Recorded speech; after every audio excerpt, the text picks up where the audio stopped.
The morning sun cast long shadows across the pristine grounds of Blackwater Military Academy as Sarah Martinez stepped out of the black sedan, her worn duffel bag slung over one shoulder. She took a deep breath of the crisp autumn air. The imposing brick buildings stood like silent sentinels, their windows gleaming in the early light. She had seen bigger, more intimidating places during her years of service. But this academy held a different kind of challenge. Sarah was 26, though she looked younger with her bright green eyes and auburn hair pulled back in a simple ponytail. Her civilian clothes, jeans, and a plain gray sweater made her appear like any other new student arriving late in the semester. What the other cadets couldn't see were the countless scars hidden beneath her sleeves, each one telling a story of survival that most people her age would never experience. The academy's registration office buzzed with activity. Several upperclassmen in their crisp uniforms moved through the hallways with purpose, their polished boots clicking against the marble floors. Sarah noticed how they carried themselves with the confidence that came from months of training and discipline. She remembered that feeling from her own early days in the military, though her path had taken a very different direction. "You must be Martinez," said Colonel Williams, the academy's commanding officer, as Sarah entered his office. He was a stern-looking man in his 50s, with graying hair and sharp blue eyes that seemed to take in everything at once. "Welcome to Blackwater. I trust your transition from civilian life won't be too difficult." Sarah nodded respectfully. The irony of his words wasn't lost on her, but she kept her expression neutral. "Thank you, sir. I'm ready to begin." "Good. You'll be assigned to Delta Company, 3rd floor. Your roommate will help you get oriented." Colonel Williams handed her a folder containing her schedule and room assignment. "I should warn you, Martinez. Coming in mid-semester puts you at a disadvantage. The other cadets have already formed their bonds and established the hierarchy. You'll need to work twice as hard to catch up." What he didn't mention, and what Sarah already knew, was that being one of the few female cadets at the traditionally male-dominated academy would present its own set of challenges. She had faced worse odds before, in places where the stakes were life and death rather than grades and demerits. The walk to her dormitory took Sarah past the training grounds where cadets were running drills. She watched them move through obstacle courses and formation exercises, noting their techniques and timing. Some moved with natural athletic ability, others with the rigid precision that came from endless repetition. All of them looked so young to her, despite being only a few years younger than herself. Her room was on the 3rd floor, just as Colonel Williams had said. The hallway was quiet, most cadets being in classes or training sessions. Sarah found room 312 and knocked gently before using her key to enter. The space was spartanly furnished with 2 single beds, 2 desks, and 2 small closets. One side was clearly occupied, with personal photos on the desk and clothes hanging neatly in the closet. The other side, her side, was empty and waiting. "You must be my new roommate," came a voice from behind her. Sarah turned to see a petite blonde girl with bright blue eyes and a friendly smile. She was still in her physical training gear, sweat glistening on her forehead. "I'm Jessica Thompson. But everyone calls me Jess." "Sarah Martinez," she replied, extending her hand. Jess had a firm handshake, which Sarah appreciated. "So what's your story?" "Most people don't transfer in during the middle of their 2nd year," Jess asked, sitting on her bed and toweling off her face. "Did you get kicked out of another academy or something?" Sarah had prepared for this question. Her cover story was simple and believable. "I was working for a few years after high school, saved up money for college. Decided I wanted more structure and discipline in my life. So here I am." "That's actually pretty cool. Most of us came straight from high school, so we don't have much real-world experience." Jess seemed genuinely interested. "What kind of work were you doing?" "Security consulting," Sarah answered, which was technically true, though it hardly captured the reality of her classified missions. "Traveled a lot. I saw some interesting places." Their conversation was interrupted by loud voices in the hallway. Sarah could hear several male voices, laughing and talking loudly as they approached their floor. Jess's expression changed slightly, and Sarah noticed her roommate's shoulders tense.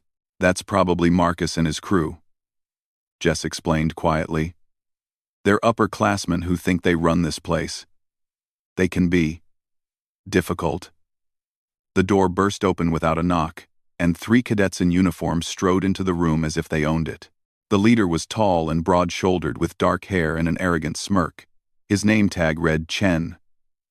Behind him were 2 other cadets, one stocky with red hair and another thin with nervous eyes. Well, what do we have here?" Marcus Chen said, his eyes fixed on Sarah. "Fresh meat. I see. And it looks like Delta Company just got a little more interesting." Sarah remained calm, though every instinct she had was already assessing the situation. She could see how Marcus commanded the space, how his companions followed his lead, and how Jess seemed uncomfortable but not surprised by their intrusion. "Marcus, this is Sarah Martinez, my new roommate," Jess said, trying to keep her tone neutral. "Martinez, huh?" Marcus walked closer, invading Sarah's personal space in a way that was clearly meant to intimidate. "You don't look like military material to me. What makes you think you can hack it here?" The stocky redhead, whose name tag read O'Brien, laughed. "Look at her, Marcus. She's probably never even seen a gun up close, let alone fired one." Sarah felt a familiar calm settle over her, the same feeling she got before a mission when everything became crystal clear. She met Marcus's stare without flinching and spoke in a steady voice. "I guess we'll find out soon enough." Marcus seemed surprised by her lack of intimidation. Most new students, especially females, would have shown some sign of nervousness or deference. Instead, Sarah stood her ground with a quiet confidence that seemed to unnerve him slightly. "Oh, we will definitely find out," he said, stepping even closer. "See, here's how things work in Delta Company. New cadets, especially ones who think they can just waltz in here mid-semester, need to prove themselves. And proving yourself means earning the respect of your upperclassmen." The 3rd cadet, thin and nervous-looking, whose name tag read Foster, added, "We run training exercises for the newbies. Extra physical conditioning, uniform inspections, cleaning duties. It's all part of the integration process." Sarah understood immediately what they were really talking about. This wasn't official academy business. This was hazing. The kind of unofficial hierarchy that existed in military institutions, where upperclassmen used their positions to torment underclassmen. She had seen it before, though never as a target. "When do these exercises begin?" Sarah asked calmly. Marcus grinned, clearly pleased that she seemed to be accepting their authority. "Tonight, after lights out. We'll come get you. And Martinez, make sure you're ready. We don't go easy on anyone, but we're especially thorough with cadets who think they're special." With that, the 3 upperclassmen left as abruptly as they had arrived. Jess immediately went to close the door behind them and turned to Sarah with an apologetic expression. "I'm sorry about that. They do this to all the new students, but they seem to have taken a particular interest in you." Sarah began unpacking her duffel bag, her movements calm and methodical. "How long has this been going on?" "Since the beginning of the semester. They target anyone they think is weak or different. The academy administration either doesn't know or chooses to look the other way." Jess sat back down on her bed, watching Sarah organize her few belongings.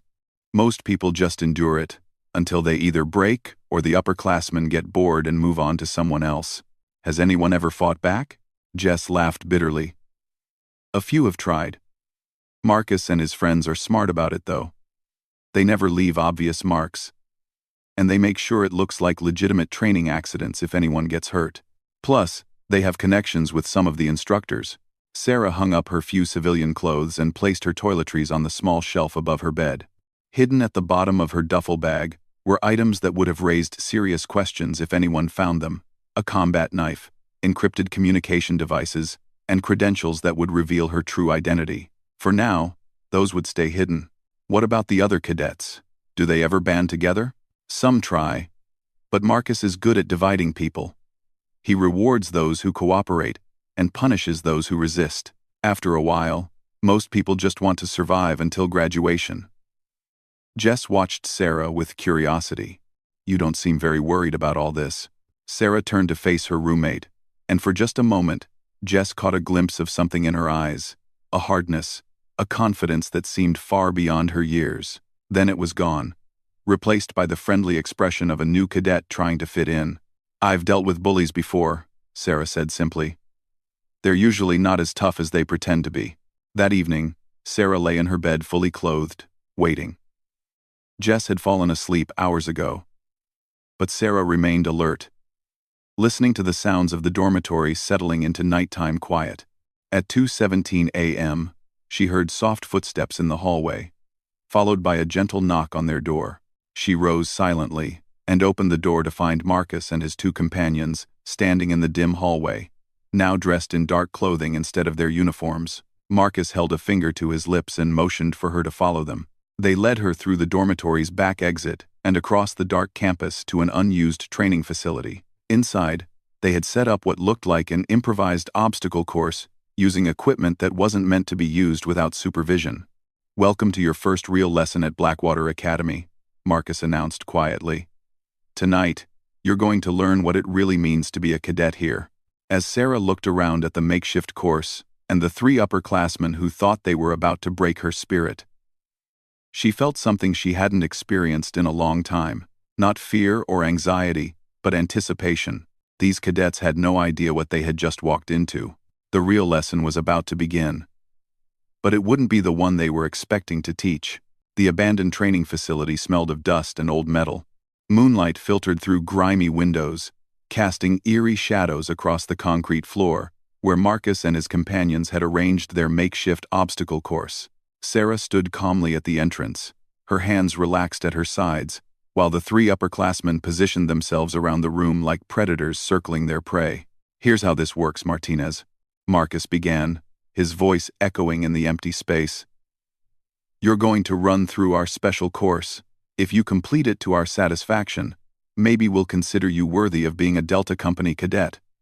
If you fail, or if you quit, then you'll spend the rest of your time here making our lives easier." O'Brien gestured toward the first obstacle, a series of metal beams suspended about 3 feet off the ground. "Start with the balance course. But here's the catch. You have to crawl across on your belly. And if you fall off, you start over," Foster added with a nervous giggle. "Most people fall off at least 5 or 6 times.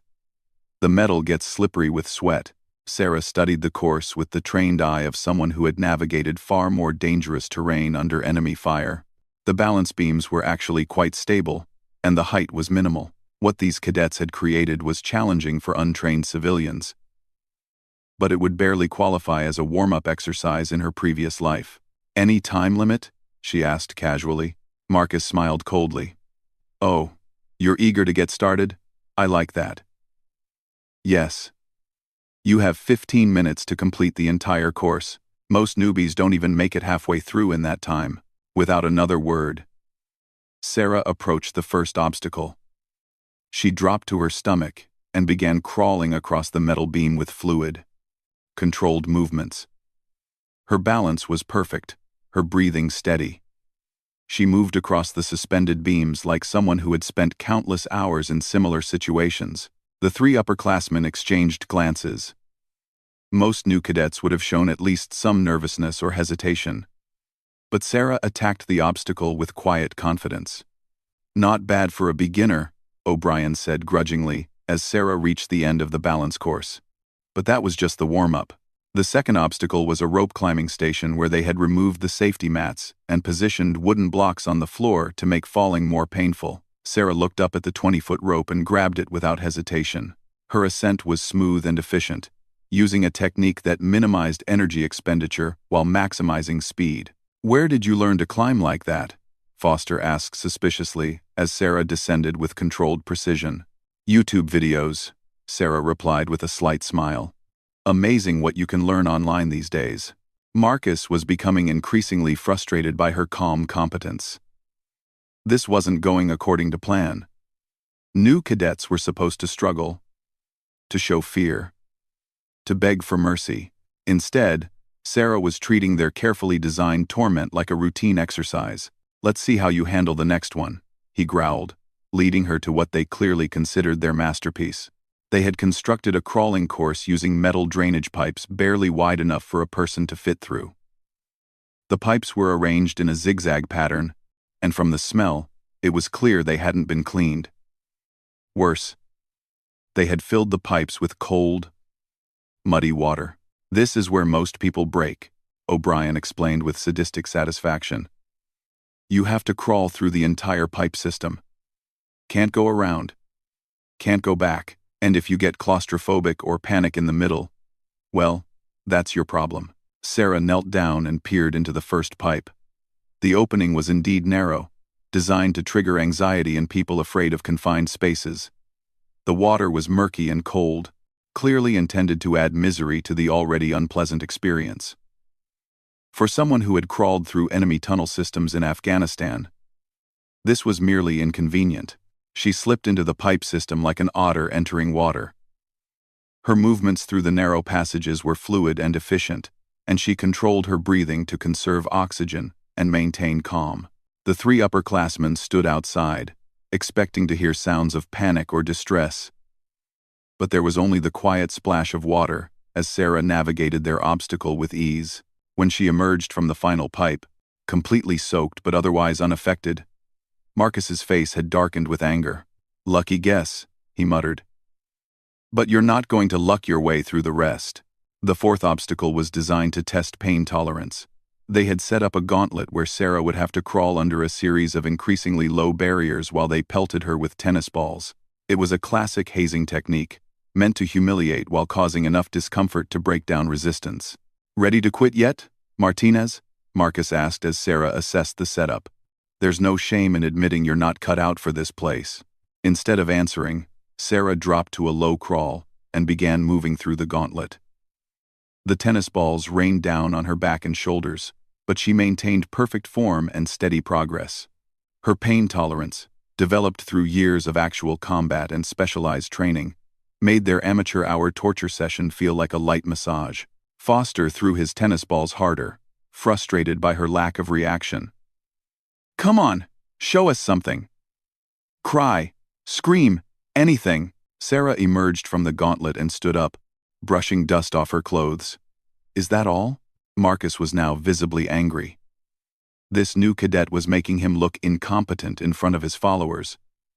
And worse, she was doing it without even seeming to try hard. There was one more obstacle, one they had never used before because it was genuinely dangerous. "All right, Martinez, you want to play tough? Let's see how tough you really are." He led her to the final station, a combat simulation area where they had set up a scenario involving multiple attackers. O'Brien and Foster would attack her with padded weapons while Marcus watched and judged her performance. It was designed to overwhelm new cadets with multiple threats, while they were already exhausted from the previous obstacles. "Here's the deal," Marcus explained. "You have to defend yourself against both of them for 2 full minutes. You can't run, you can't hide, and you can't go on the offensive. You just have to survive." O'Brien picked up a padded training baton, grinning maliciously. "Don't worry, Martinez. We'll try not to hurt you too badly." Foster grabbed a padded shield and moved to Sarah's left side. "Just cover up and try not to get knocked down too many times." As the three upperclassmen positioned themselves for what they expected to be a one-sided beatdown, Sarah felt a familiar calm settle over her. This was no longer hazing or harassment. They were about to engage in actual combat, even if they didn't realize it. And combat was where Navy SEALs excelled. "Begin!" Marcus shouted. O'Brien swung his padded baton toward Sarah's ribs, while Foster charged with his shield aimed at her midsection. In their minds, they were about to teach this overconfident newbie a lesson about respecting her superiors. What happened next would become the stuff of legend at Blackwater Academy, though the true details would never be officially recorded. Sarah moved like water, flowing around O'Brien's attack while simultaneously redirecting Foster's charge. The stocky redhead found himself stumbling past her, thrown off balance by his own momentum, while Foster crashed into the wall behind where Sarah had been standing a split second before. "What the hell?" O'Brien gasped, spinning around to find Sarah standing exactly where she had started, calm and ready. They attacked again, this time more carefully and with better coordination. O'Brien feinted high, then swept low with his baton, while Foster tried to pin her against the wall with his shield. Sarah's response was fluid and precise, a simple sidestep that turned their coordinated attack into a collision between themselves. Marcus watched in growing disbelief as his two companions, both experienced in academy combat training, were systematically outmaneuvered by a girl who hadn't even broken a sweat. She wasn't just defending herself, she was making them look like amateurs. "Stop playing with us!"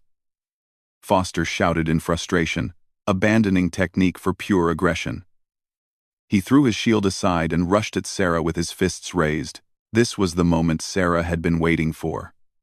As Foster charged forward, she moved with a speed and precision that belonged in a completely different category of combat than academy training.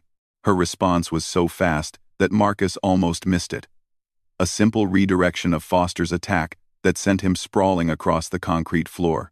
O'Brien tried to take advantage of the moment by swinging his baton at Sarah's head. She ducked under the swing, grabbed his wrist, and applied a joint lock that sent the training weapon clattering across the floor. O'Brien found himself on his knees, his arm twisted behind his back in a hold that caused immediate and significant pain. "Let me go," he gasped. Sarah released him immediately and stepped back to her original position. O'Brien crawled away, clutching his wrist, while Foster slowly picked himself up off the floor. Marcus stared at her in shock. What he had just witnessed was impossible. New cadets, especially female ones, didn't move like that. They didn't have that kind of training or experience. They certainly didn't make his best enforcers look like children playing at soldier. "Who are you?" he asked quietly. Sarah looked at him with the same calm expression she had maintained throughout the entire evening. "I'm Sarah Martinez, your new cadet. Was there something else you wanted to test?" The question hung in the air as Marcus tried to process what had just happened. His carefully planned hazing ritual had been turned into a demonstration of his own inadequacy. Worse, Sarah hadn't even seemed to be trying. She had defended herself with the casual efficiency of someone who had faced real danger and real violence. For the first time since arriving at Blackwater Academy, Marcus Chen felt genuinely intimidated by another cadet. This new girl possessed skills and experience that were far beyond anything taught at the academy level. The question was, where had she learned them?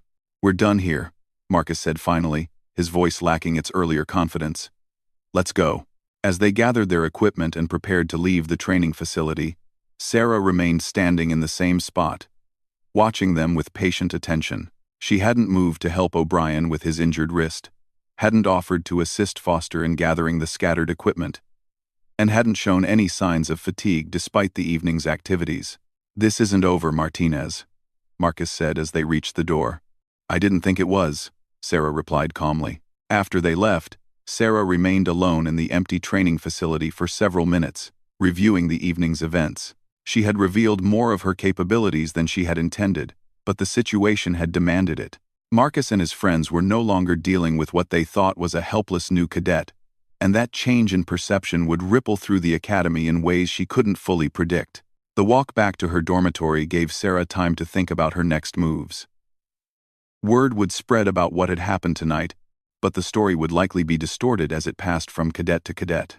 Some would dismiss it as exaggeration, others would be curious to test her themselves, and a few might become suspicious about her background. Her cover story would hold up to casual investigation. But if someone with real resources decided to dig deeper into her past, things could become complicated. For now, she would continue to maintain her identity as a former security consultant, seeking military structure and discipline. Back in room 312, Jess was still asleep, completely unaware of the night's events. Sarah changed into dry clothes and slipped quietly into her bed, but sleep would not come easily. Tomorrow would bring new challenges, as word of the evening's events spread through Delta Company. She had passed Marcus's test, but in doing so, she had created new problems. The upperclassmen, who had targeted her as weak prey, now knew she was something else entirely. The question was, what would they do with that knowledge? Word traveled fast through Blackwater Academy, as it always did in closed communities where rumors were more valuable than currency. By the time Sarah arrived at the dining hall for breakfast, conversations died down as she passed, replaced by whispered exchanges and curious stares. The story of what happened in the abandoned training facility had grown in the telling, becoming more dramatic with each retelling. Jess caught up with her in the breakfast line, her eyes wide with excitement and concern. "Sarah, everyone's talking about last night. Marcus and his crew are saying you attacked them during some kind of training exercise. O'Brien's arm is in a sling, and Foster has a bruise on his face. What really happened?" Sarah selected a simple breakfast of oatmeal and fruit, keeping her expression neutral. "They wanted to test my commitment to being here. I showed them I was serious about staying." "That's not what they're saying. Marcus is telling people you're some kind of trained fighter. He's claiming you knew martial arts techniques that aren't taught at the academy level." Jess lowered her voice as they found a table in the corner of the dining hall. Claiming you knew martial arts techniques that aren't taught at the academy level. Some people think you lied about your background." Before Sarah could respond, a group of upperclassmen approached their table. These weren't Marcus's usual companions, but members of Alpha Company known for their academic excellence and leadership positions. Their leader was a tall, serious-looking cadet named David Reynolds, who served as the student body president.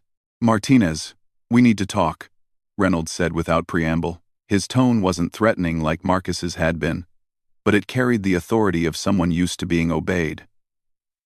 "Walk with me." Sarah glanced at Jess, who looked worried, but nodded encouragingly. She followed Reynolds out of the dining hall and toward the administration building, trailed by his two companions. The morning sun was bright and warm, a stark contrast to the previous night's activities. "I've heard some interesting stories about your encounter with Marcus Chen last night," Reynolds began as they walked across the quad. "Stories that don't match up with what we know about your background." "Reynolds, with what we know about your background. Stories have a way of getting exaggerated," Sarah replied calmly. Reynolds stopped walking and turned to face her directly. His blue eyes were intelligent and probing, the kind of gaze that belonged to someone who would become a career military officer. "I've known Marcus for 2 years. He's arrogant and often cruel, but he's not a liar when it comes to reporting facts. He's telling people that you displayed combat skills far beyond anything taught to civilians or even basic military personnel." Sarah met his stare without flinching. "Maybe he's not as good as he thinks he is."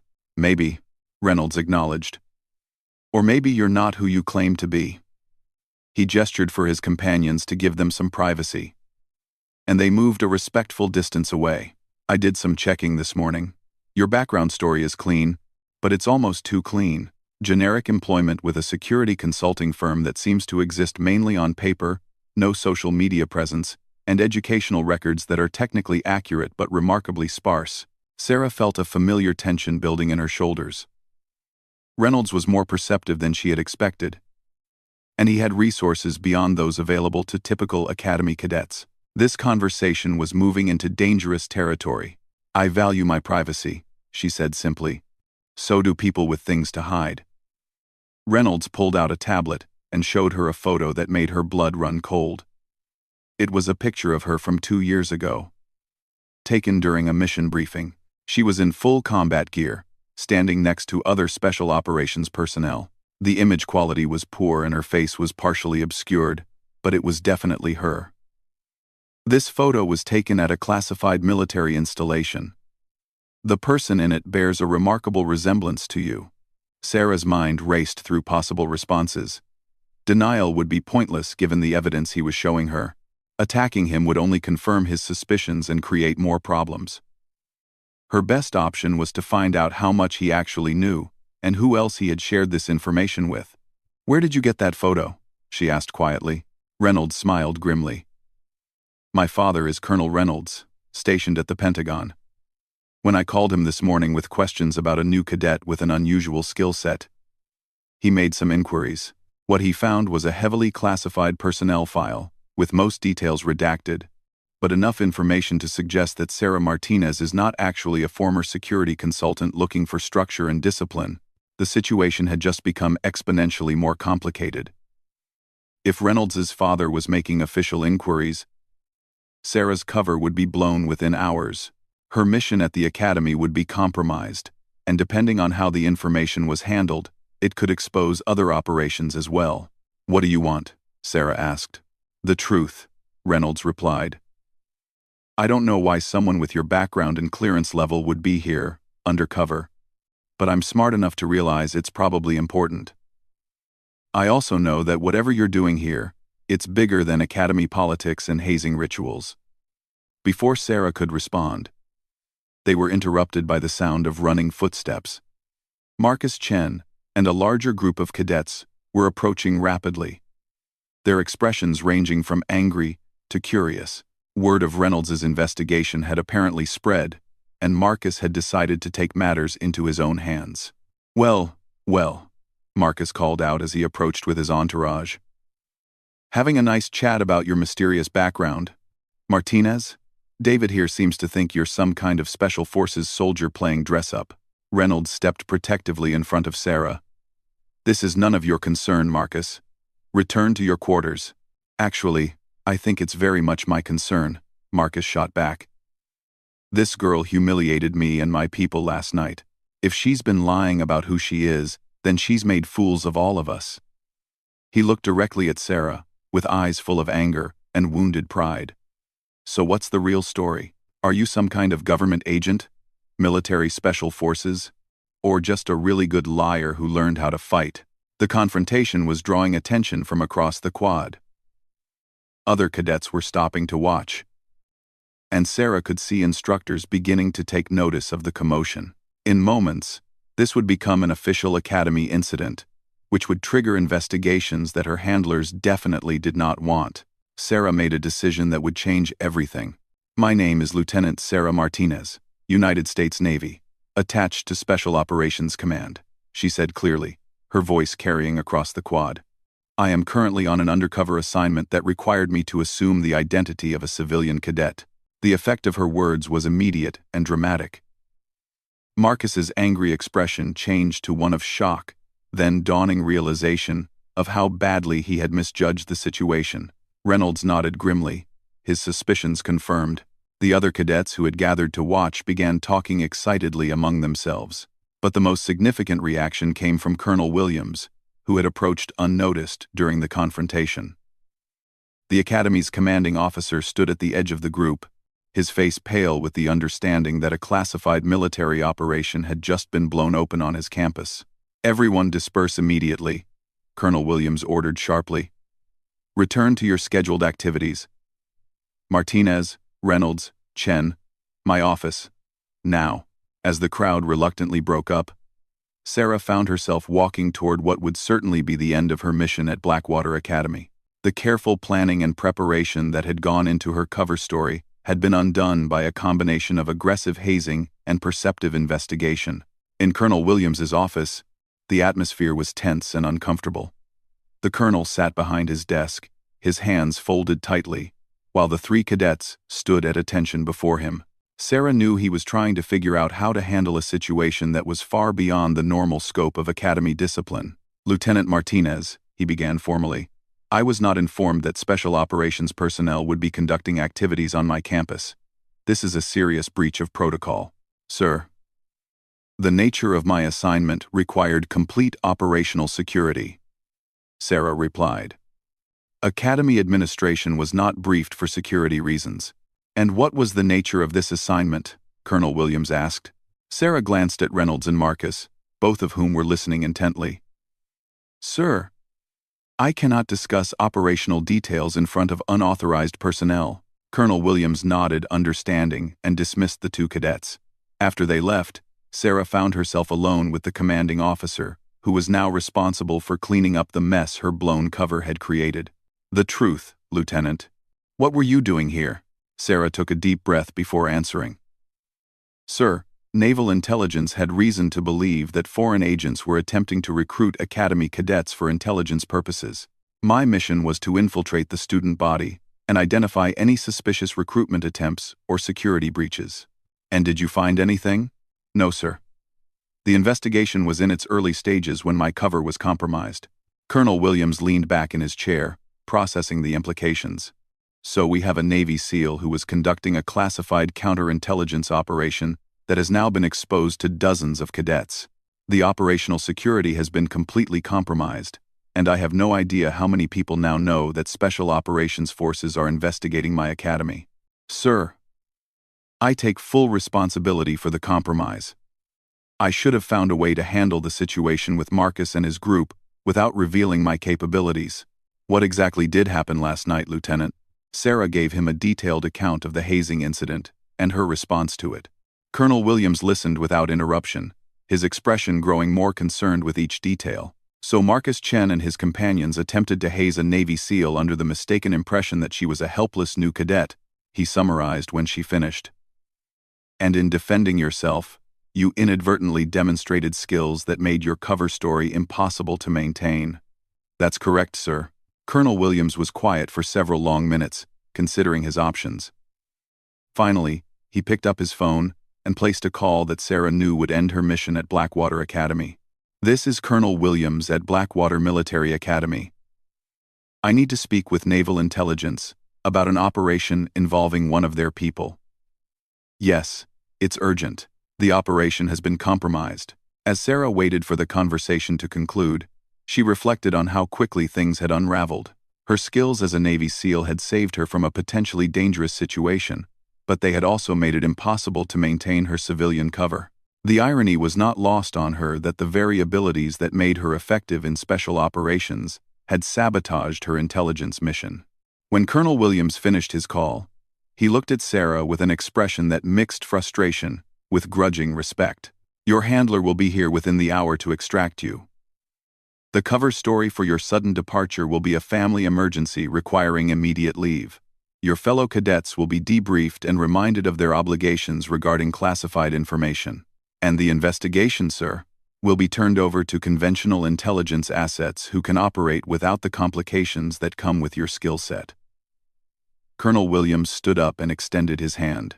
For what it's worth, Lieutenant, your dedication to the mission was commendable. You maintained your cover under difficult circumstances and only revealed your identity when the alternative was potentially worse. Sarah shook his hand, knowing that this acknowledgement was probably the only recognition she would ever receive for her brief time at Blackwater Academy. As she left his office and walked back across the quad for the last time, Sarah noticed that the academy looked different to her now. The same buildings and pathways were there, but her perspective had changed. She was no longer Sarah Martinez, the struggling new cadet, but Lieutenant Sarah Martinez, Navy SEAL, whose cover had been blown by cadets who had no idea what they were really dealing with. The mission had failed, but in a strange way, justice had been served. Marcus Chen and his friends had learned that their targets weren't always as helpless as they appeared. The hazing culture at Blackwater Academy would probably continue, but maybe some of the cadets would think twice before assuming they knew everything about the people around them. An hour later, Sarah was in a black sedan driving away from Blackwater Military Academy, her duffel bag once again containing all of her possessions. In the rearview mirror, she watched the campus disappear, knowing that somewhere in those buildings, cadets were probably still talking about the new girl who had turned out to be something completely unexpected. The story of what really happened would become legend among the cadets, growing more dramatic with each telling. Most would never know the complete truth about Lieutenant Sarah Martinez, but they would remember that appearances could be deceiving and that underestimating someone could lead to very unpleasant surprises. For Sarah, it was just another mission that had ended differently than planned. In a few weeks, she would be back in the field, using her skills for their intended purpose. But she would always remember her brief time as a cadet, when 3 bullies learned the hard way that they had targeted the wrong fresh arrival.